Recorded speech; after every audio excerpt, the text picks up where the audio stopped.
Mi novia dijo, mi exnovio sí sabía cómo tratar a una mujer, así que tomé sus cosas y las dejé frente a la puerta de su ex. Conocí a Cindy hace poco más de 2 años. Nos presentó un amigo en común en una reunión pequeña, nada especial. Ella era tranquila, reservada, y parecía tener una vida complicada, pero no lo mostraba de forma dramática. Hablamos durante horas esa noche, sobre música, planes a futuro y cosas simples. Me pareció alguien auténtica, con metas claras, aunque un poco golpeada por la vida. Empezamos a salir poco después. Al principio fue una relación normal, incluso diría que sana. Cada uno vivía por su cuenta, salíamos los fines de semana, cocinábamos juntos cuando podíamos y hablábamos mucho. Cindy me contó que había dejado la universidad 2 años antes por problemas económicos. Venía de una familia con pocos recursos y había intentado trabajar mientras estudiaba, pero no pudo sostener ambas cosas. Eso la frustraba bastante. Decía que sentía que su vida estaba en pausa. En ese momento, yo tenía un empleo estable y bien pagado. No era millonario ni mucho menos, pero me iba bien. Había trabajado duro para llegar ahí y por primera vez sentía que tenía algo de estabilidad. Pagaba mi renta, mis gastos y todavía podía ahorrar un poco. Nunca me consideré alguien derrochador, pero tampoco me gustaba vivir con miedo al dinero. Nuestra relación avanzó rápido, aunque no de manera forzada. Después de casi 1 año juntos, empezamos a hablar de vivir juntos. No fue una decisión impulsiva. Lo hablamos muchas veces. Analizamos pros y contras, tiempos, responsabilidades. Cindy estaba emocionada, decía que sería un nuevo comienzo para ella. Yo también lo veía así. Pensé que compartir la vida con alguien a quien quería era el siguiente paso lógico. Cuando nos mudamos juntos, acordamos que yo cubriría la mayor parte de los gastos.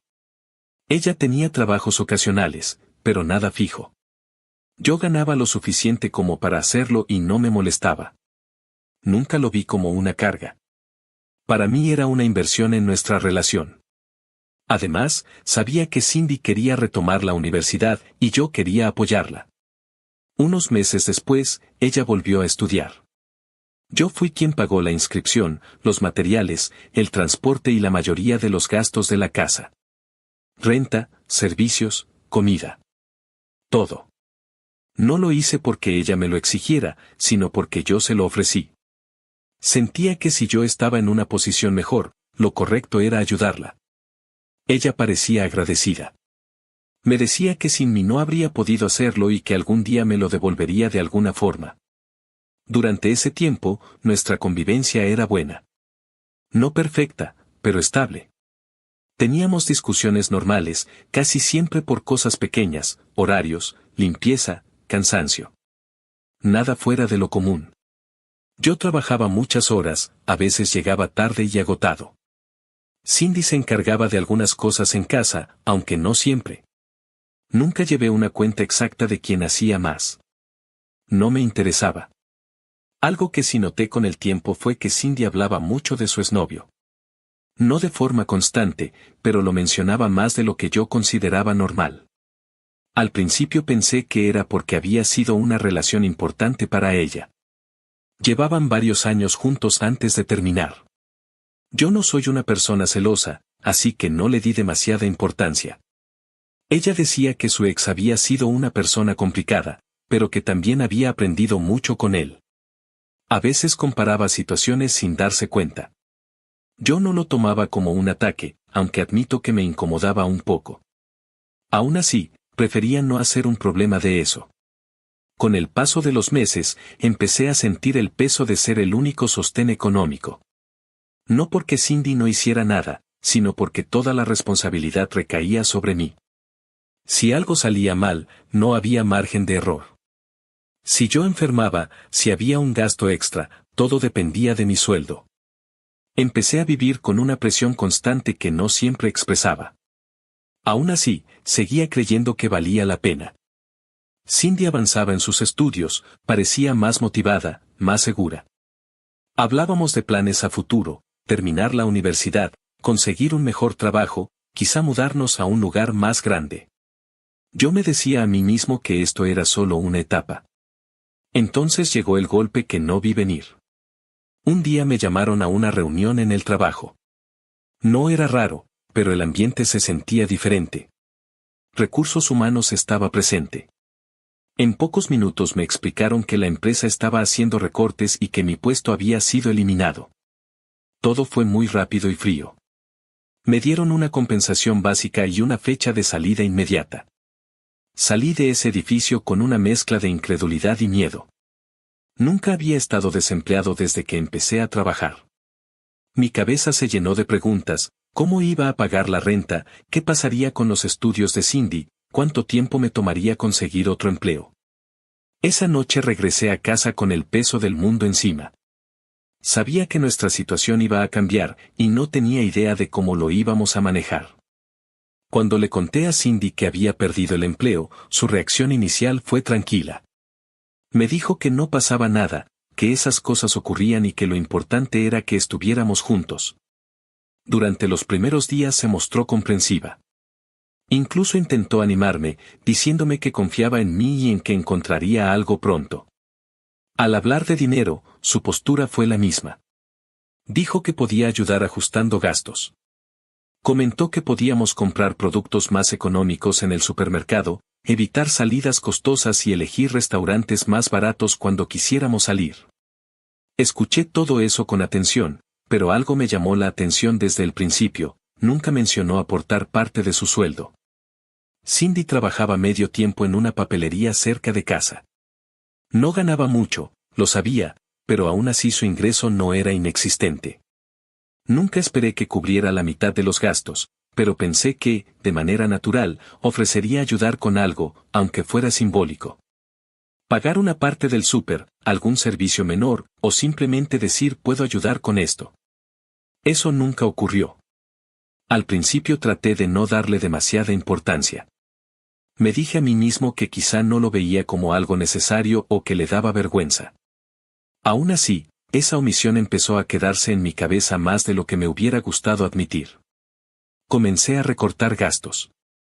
Cancelé suscripciones, dejé de pedir comida a domicilio y reduje mis salidas personales casi por completo. Hice cuentas una y otra vez para asegurarme de que el dinero alcanzara. Cindy seguía con su rutina normal: universidad por la mañana, trabajo por la tarde, y algunas salidas con amigas los fines de semana. Yo trataba de no interferir en eso. No pasó mucho tiempo antes de que consiguiera otro empleo. Afortunadamente, encontré trabajo relativamente rápido, pero no era comparable con el anterior. El salario era más bajo, las prestaciones eran mínimas y el horario más pesado. Aún así, lo acepté sin pensarlo demasiado. Necesitábamos estabilidad, aunque fuera limitada. Cuando le di la noticia a Cindy, se alegró. Me abrazó y me dijo que estaba orgullosa de mí. Por un momento sentí alivio. Pensé que, con ese nuevo ingreso, las cosas empezarían a acomodarse de nuevo, aunque tuviéramos que vivir con menos. Ese alivio no duró mucho. A las pocas semanas, Cindy empezó a hacer comentarios que me hicieron ruido. Al principio eran sutiles, casi casuales. Un día, mientras cenábamos, me dijo: «Oye, ¿no crees que ese empleo paga muy poco? Tal vez podrías buscar algo diferente». No lo tomé mal. Le expliqué que era algo temporal, que llevaba poco tiempo y que mi plan era ganar experiencia mientras buscaba algo mejor. Ella asintió, pero no pareció convencida. Días después, volvió al tema. «He estado pensando, quizá podrías trabajar en 2 empleos por un tiempo. Así podríamos estar más tranquilos». Eso me molestó un poco más. Apenas había pasado un mes desde que había conseguido ese trabajo. Aún me estaba adaptando al horario, al ambiente y a la carga laboral. Trabajar en 2 empleos no era algo sencillo, ni física ni mentalmente. Le dije que no lo veía viable por ahora. Ella no insistió, pero noté su expresión de decepción. Los comentarios comenzaron a volverse más frecuentes y más incómodos. Ya no eran sugerencias aisladas, sino pequeñas comparaciones constantes con una vida que ya no teníamos. Un día, mientras revisaba su teléfono, me mostró una foto. Mira, amor, el nuevo iPhone de mi amiga. Está hermoso, ¿verdad? Asentí sin mucho interés. Te lo iba a pedir para mi cumpleaños, pero sé que no podrías, añadió. No hay problema, con un regalo bonito me conformo. No exigió nada. Pero el mensaje estaba ahí. Me sentí incómodo, como si estuviera fallando en algo que antes daba por sentado. No respondí nada. Solo sonreí de forma automática y cambié de tema. A partir de ese momento, empecé a notar un patrón. Cada comentario estaba envuelto en un tono aparentemente comprensivo, pero siempre dejaba claro que ahora yo no estaba a la altura de lo que ella esperaba. Nunca decía necesito esto o quiero aquello, pero lo insinuaba constantemente. Yo, por mi parte, me sentía cada vez más agotado.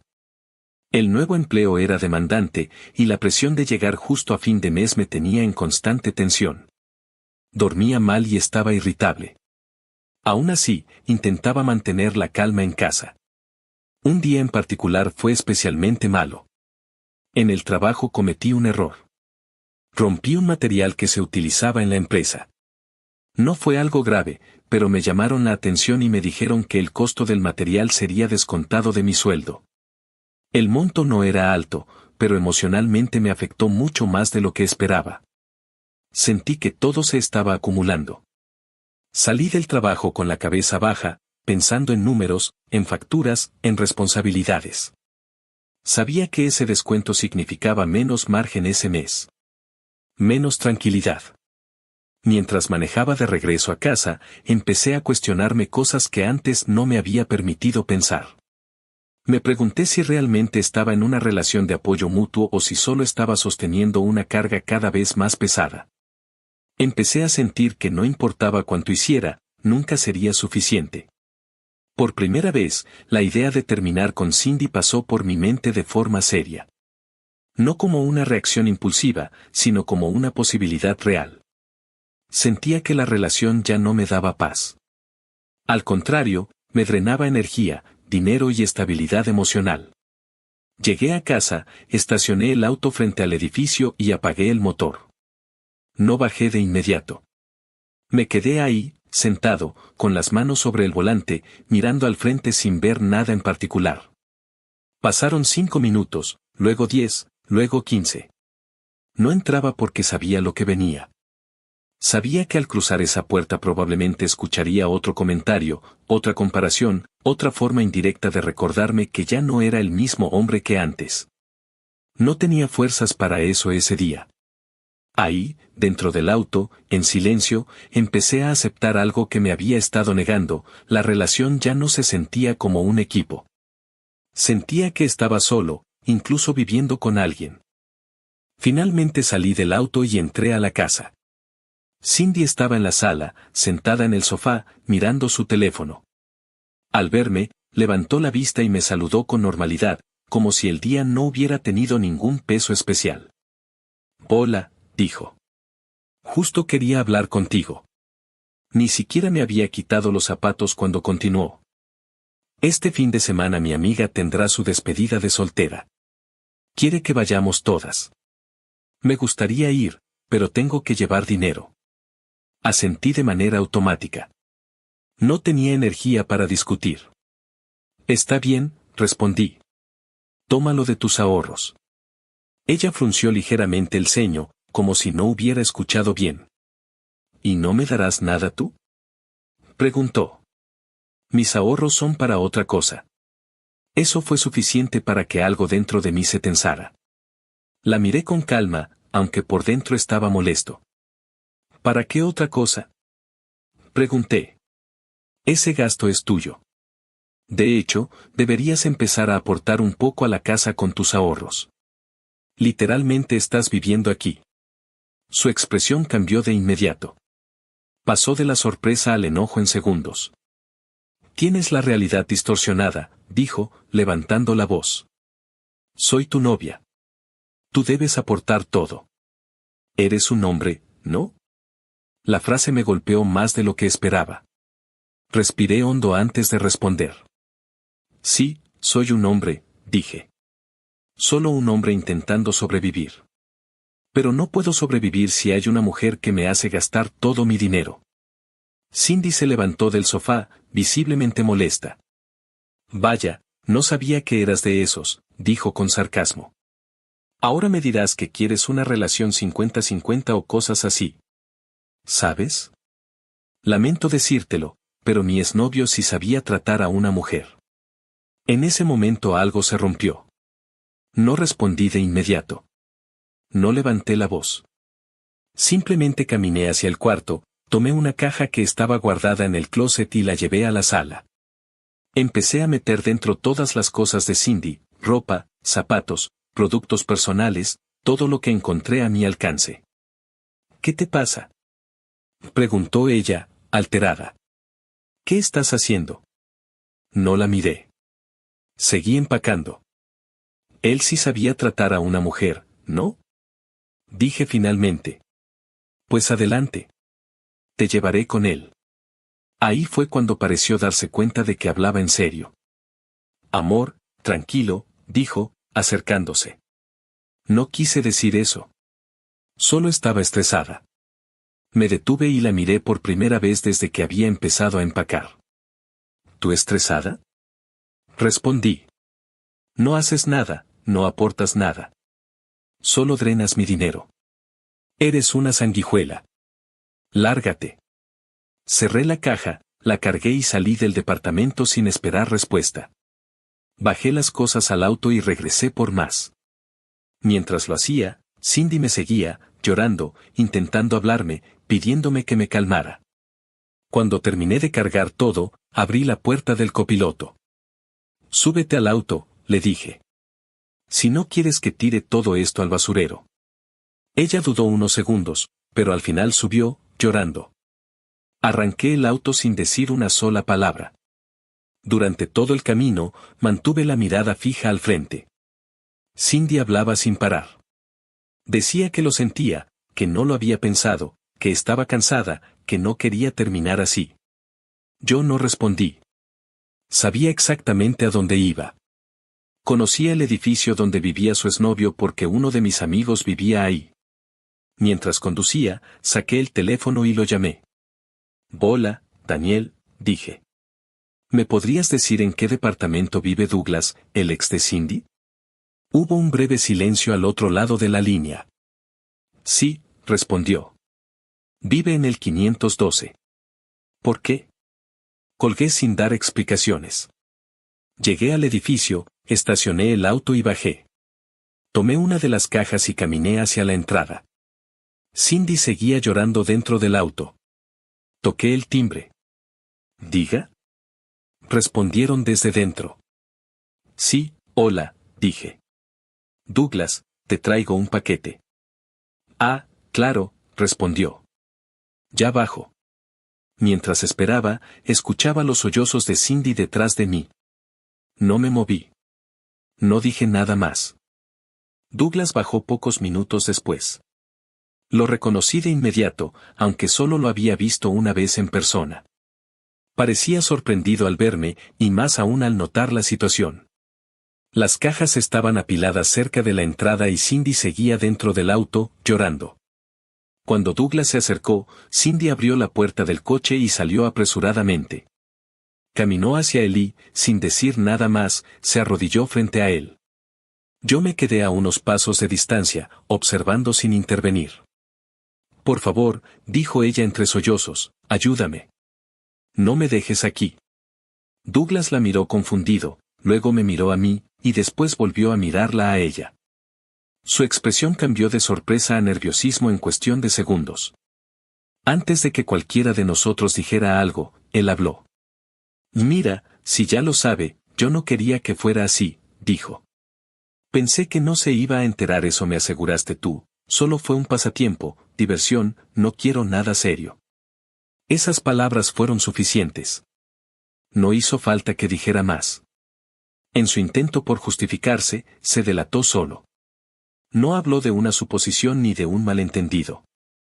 Habló como alguien que sabía exactamente de qué se le estaba acusando. Cindy levantó la vista de inmediato, como si no entendiera lo que estaba pasando. ¿De qué estás hablando?, preguntó. No digas eso. Douglas dio un paso atrás. No, respondió. Esto no es lo que quiero ahora. No voy a meterme en problemas otra vez. Miró las cajas, luego a Cindy, y negó con la cabeza. No cuentes conmigo, añadió. Ya pasó. Yo no te pedí que vinieras. Sin decir nada más, se dio la vuelta y regresó al edificio. La puerta se cerró detrás de él sin que nadie más interviniera. Cindy se quedó ahí, arrodillada, inmóvil. El silencio fue pesado. Yo no sentí satisfacción ni alivio inmediato. Solo una confirmación amarga de que muchas de mis dudas no eran imaginaciones. Me acerqué a las cajas y las dejé junto a la entrada. Volví al auto y abrí la puerta. Ahí están tus cosas, dije. No vuelvas a buscarme. Solo lloraba. Me subí al auto y me fui. El camino de regreso fue distinto. No sentía la misma presión en el pecho que había tenido durante semanas. Tampoco sentía euforia. Era una sensación extraña, una mezcla de tristeza y ligereza. Como cuando se suelta algo que pesaba demasiado, aunque haya dolido cargarlo tanto tiempo. Cuando llegué a casa, el departamento se sentía vacío. No por su ausencia, sino por el silencio. Me senté en el sofá y dejé que el cansancio me alcanzara. Esa noche dormí mejor de lo que había dormido en meses. Los días siguientes no fueron fáciles, pero fueron claros. No hubo llamadas, no hubo mensajes. Yo tampoco la busqué. Me concentré en mi trabajo, en organizar mis finanzas y en recuperar rutinas que había dejado de lado. Con el tiempo, algo cambió. Mi salario, aunque más modesto que el anterior, empezó a rendirme. Sin los gastos constantes, las exigencias indirectas y la presión de cumplir expectativas ajenas, el dinero alcanzaba. Podía pagar la renta, los servicios, la comida, y aún así me quedaba para pequeños gustos. Nada extravagante, pero suficiente para sentirme en control. Más importante aún, recuperé la tranquilidad. Dejé de sentir miedo al llegar a casa. Dejé de anticipar comentarios, comparaciones o reproches disfrazados de bromas. Volví a sentir que mi esfuerzo tenía sentido. Han pasado varios meses desde entonces. No digo que mi vida sea perfecta ahora, pero es estable. Y esa estabilidad vale más de lo que creía. Aprendí que no todas las relaciones se rompen por falta de amor. Algunas se rompen por falta de respeto, de reciprocidad y de comprensión. Hoy entiendo que ayudar a alguien no significa sacrificarse por completo. Y que una relación no debería sentirse como una carga constante. Eso fue lo que viví. Eso fue lo que aprendí.